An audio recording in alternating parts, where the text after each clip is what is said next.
du'aa dhihaattee jirta. Manaama kana agarte taanaan duuti kee yaqiina beekamee jira jechuudha. Kanaaf manaamaan sagalee fagoorraa siyaamtu yookaan dhihoorraa nama siyaamu hin beektu. Abbaa siyaame hin beektu. Namni manaama kana arke du'aaf deema ammatti.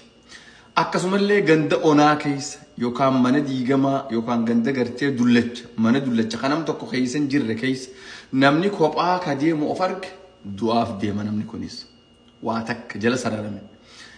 Akkasumatti illee nama du'e kan siyaamu godha keessa nama du'ee jiru jechuun nama dur du'e kasi waywaate halaalaa siyaamu yookaan harka sirra kaatee asiin maramee morma jala seenee kootu siin barbaadaa siin fedhaa kasiin jiru yookaan kasiin maramu laal qalbeeffadhu morma jala seenee isaa siin maramu isaa siyaamu halaala irraa lallabee du'aaf deemta jechuudha.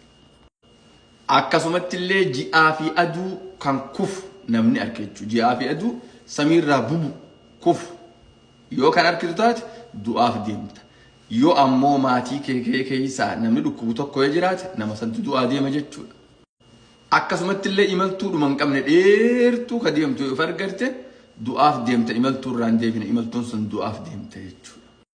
Allahu a'lam kan beeku rabbu share godhi copy link godhi akkasumallee like it drops addunyaa guutuu waliin geessiniin jenna.